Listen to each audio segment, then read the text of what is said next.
Greetings ladies and gentlemen, and welcome to today's Reddit series video from the subreddit HFY called Clint Ch.19 Darling, written by some guy named Ted. The link to the original will be down below, and as always, I hope that you enjoy. Clint Stone's first strike in his war against the Swarm Empire was unplanned. It was just a mix of circumstances and luck, good and bad, that led to Clint's first open act of war against the Empire. We were flying through the warp about a week after the Pheasant when we detected a ship's distress beacon. We dropped out of warp and went to offer our help. We were surprised at the response. The ship loomed ahead, easily 10 times the size of Susan. She was a freighter, judging by the shape of her body and the size of her hangar. The name on the bow was Darling Star. Clint flew Susan closer to the ship, towards the ship's hangar. The door was already open, the air shield down. Clint maneuvered carefully between several landed craft and grounding Susan gently. We jumped out of our seats and hurried down into the bay. We slipped our suits on and pulled over our clothes over the top. We had been doing things like this for quite some time. We had gotten very quick at it.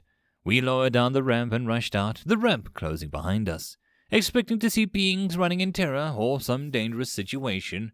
What we did not expect to see was a dozen plasma rifles pointed at our faces. The rifles were held by the most unlikely beings that I could have thought of. We were in the middle of wild space, not under the jurisdiction of any of the governments throughout the stars. Not even the Swarm, who controlled half the galaxy. We had been drawn into the trickery and ambushed. Only pirates would have thought to lure ships in with a false distress beacon. But the beings holding the rifles pointed at us were the Swarmy soldiers, dressed in full military uniform. The third largest species in the galaxy after the Urg and Clint, the Swarm was certainly the ugliest. Small, beady eyes stared out from the numerous rolls under their eyes. Their short, blunt snouts were full and tough, grinding teeth, with 2 4-inch long curved yellow tusks pointing up at the bottom jaw, one on either side. Their skin was a sickly white color, the off-white of a rotting corpse. "What do we got here?" one of them grunted at the Swarm, but the way the rest of the soldiers stood around him, he was the leader of the group. His voice was mangled by the tusks having his harsh action. "Looks like we got 2 new slaves for the captain." The rest of the group laughed. The leader squinted at Clint, trying to read his face. He seemed to have difficulty. I did not. After 2 years with Clint, I knew what the twisted lip and hard, glinting eyes meant. Hatred. Clint got the same look every time he talked about the Swarm or anything related to them. But seeing as the Swarm made the hatred blaze and his face was contorted, the leader shrugged, dismissing Clint. "We'll take them to the captain," the leader announced. "Someone give me chains." Chains were produced from the soldiers approaching us. I looked at Clint, questioning him. He shook his head and allowed himself to be chained hand and foot. His hand was covered in a glove, so there was no shocked recoil or shouting upon the discovery that this being was part machine. I allowed myself to be chained as well. The chains were snug. They patted us down, removing every weapon that we had hidden. A small pile formed at the feet of their leader. The group of soldiers fell in around and marched us out of the hangar and down the long hallway, into a lift and up to another floor. The soldiers were a dangerous-looking group, much more so than the usual thugs and brigands that Clint and I usually ran into. They were disciplined and they seemed skilled. 2 of the 3 traits that the Swarm army were famous for: discipline, skill, and ruthless. These 3 concepts had led to the Swarm on their conquest of the galaxy. That, backed by the massive numbers that they were able to field and the quality of the technology that they had at their disposal, was one of the reasons why no one had stood against the Swarm for the last 20 years. If the Swarm marched up and said that planet was now their planet, you gave it up. The last kingdom to refuse that, Cantamar, was destroyed utterly within a year. The cities burned, the people sold into slavery, and after the display of brutality, no one had dared to fight. Oh, there were rebels amongst the Swarm, but they did not have the numbers or the resources to field an army against the Swarm. They fought through sabotage, terrorism, and assassination rather than force. They never got very far. The soldiers marched us down the hall, guns pointed at our backs, heels clicking on the floor of the hallway that was deserted but for us. Dull grey walls and floor and ceiling, the hallway was a perfect example of the Swarnian concept of beauty. There was none. At the end there was a door that opened onto the bridge. "Sir," said the leader, "we caught a error. Idiom does not translate. Closer substitute some flies in the honey." The large being stood in front of us, overseeing the bank of instruments, manned by several pilots that a ship the size required to function. Hands clasped behind his back. The captain turned to face us. Swarm, like the rest of the crew, he had a long, livid scar down the side of his face. "Excellent, bring him forward." We were shoved roughly in front of the captain. He looked at us as his forehead furrowed in concentration. "Do I know you? You certainly seem to know me," the captain said to Clint. I turned to look at Clint, and what I saw caused me to back away several feet. Despite the best efforts of the soldiers holding my arms, the look in Clint's eyes had only been described as murder made flesh. The hatred I saw in his eyes made the anger he felt at the death of Raccoon seem like a candle before a wildfire. If looks could kill, this entire ship would have exploded with force. I didn't know why the soldiers were still standing here. If I was in their position, there would be a galaxy between me and Clint. Clint seemed unable to speak with rage, and he just hissed. The captain stood before him, rubbing his scar. His eyes widened, and he pressed a hand on his scar. "I remember you. You're the one who gave this to me after I killed that female." When Clint spoke, his voice was the sound of death and rage made solid. "I have long dreamed of this moment." He took a step forward, "but I had imagined it would take an end of a long chase." He took another step forward. The soldiers tried to stop him, but it was like trying to stop an avalanche. "But here I find myself. You have come to me." He took another step forward. The captain finally seemed to realize the danger that he was in, and he backed up hurriedly. "Stop him!" he cried. The soldiers grabbed Clint by his chains and heaved. Clint jerked, stopped by a dozen soldiers holding on his chains. He smiled, a dark, grim smile, and lifted his left hand. The blades erupted from his hand, and as the soldiers stared in shock, cut through the chains holding him. I took the opportunity to grab a knife from the nearby soldier's belt and slit his throat while everyone was distracted. Then picked the lock on my chains. The Swarm were not the best locksmiths. I had broken out of the chains more than once. Clint dove at the captain with a roar, hand held high to deliver the final blow. A loyal soldier crashed into Clint's side, knocking him off balance. Clint growled and swiped his hand across the soldier's face, separating it into 4 neat slices. He turned back, searching for the captain, but he was already halfway down the hall. The remaining soldiers stood in front of the door, rocking Clint's bath. They leveled their guns at him. "Go ahead! Do it!" he roared, fully lost in his rage. "I'm coming for you, Captain! I can promise your last moments will be full of fear. I will destroy you for what you did to her." He moved his focus back to the soldiers and leapt at them. They fired. Clint dove beneath the wave of death and rolled, propped up in the midst of the soldiers. His hands swept back and forth, and the soldiers fell with the burning wounds. The soldiers I had killed had a rifle beside him, and I picked that up. The pilots in the bank of the instruments were reacting with their own weapons, and I filled them with plasma, cutting them down. When I turned back, Clint had dispatched the last of the soldiers. He reached down and grabbed a rifle from the ground. He looked at me, and I knew that he was lost to his rage. Hollow Clint had returned filled with hatred, and he wasn't going away until that captain was dead. I lifted my rifle and nodded. "Let's go and get the bastard."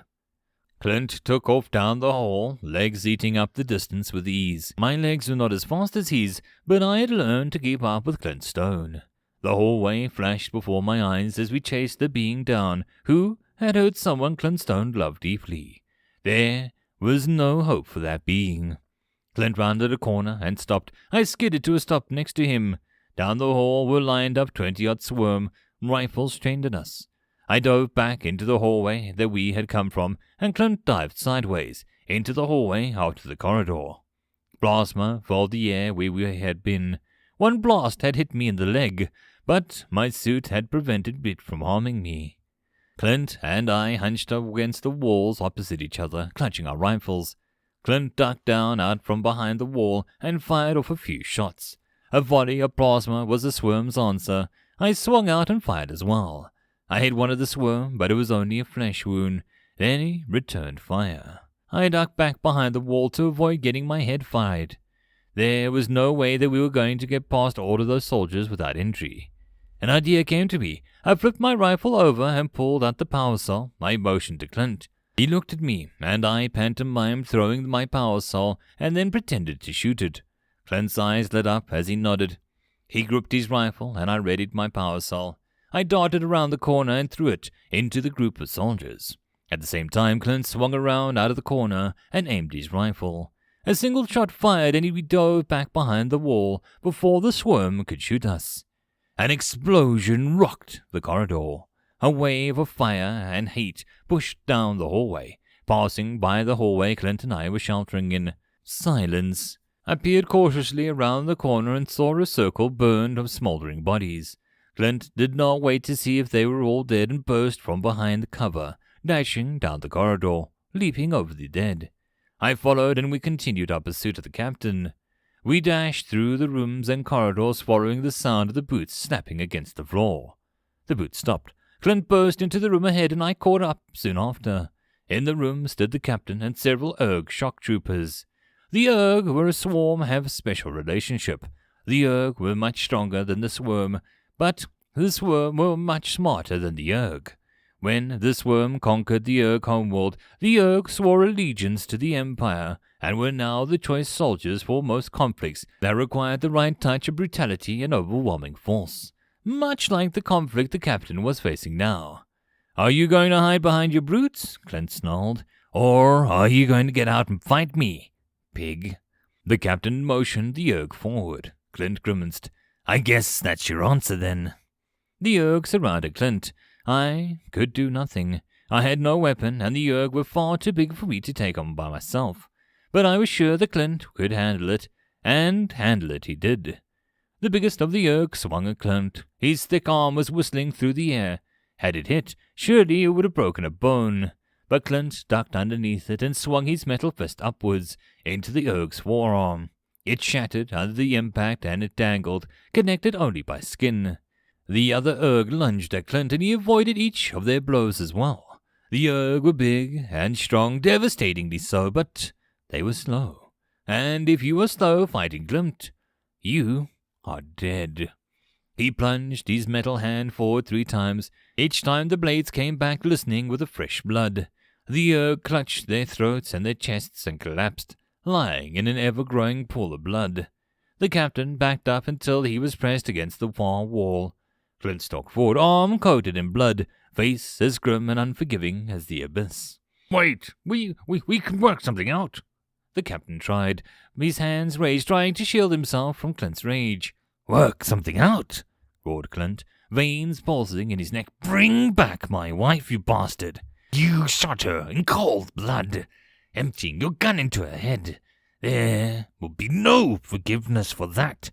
You and the Admiral took my family from me. I intend to take everything from you." I felt my spine go cold. This was the being responsible for the death of Clint's wife, the being who had planted the seed of madness in Clint. Well, that madness was now fully grown, and it was time for the captain to reap what he'd sown. Clint moved forward until he stood within arm's length of the captain. Clint's hand shot out and grabbed the captain's head in both hands. He slowly squeezed. The captain's eyes first widened, then watered with pain. Clint pressed harder, and the captain's eyes bulged. His fingers scraping for the grip on Clint's fingers, but he could not find one. His eyes bulged further out, and he screamed in pain. Clint was unrelenting, and the captain's eyes burst. His head collapsed soon after, with a muffled pop. Clint wiped his hands on the captain's coat and turned to me. The rage was gone from his eyes, leaving only the dark emptiness. He was back to his old self. At least, not the hollow Clint. I cautiously approached him. "We should get out of here before more soldiers show up," I said. He nodded, staring off into space. We ran back to the hangar, avoiding every soldier we saw. Susan sat in the hangar, untouched. We climbed aboard Susan and we flew off into space, leaving the darling star behind. Well, not quite. Clint turned the ship around, and out of a hidden slot I didn't even know existed, shot a missile. It flew towards the darling and collided with the middle. It ripped through the outer hull and detonated, cracking the ship in half. Clint smiled and flew Susan away.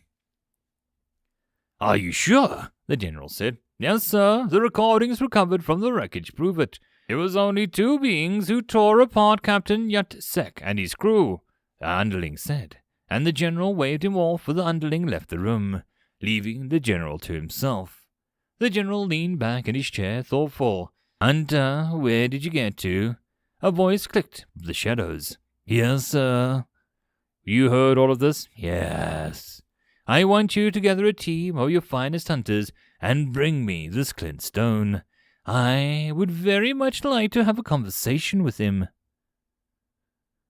End of chapter.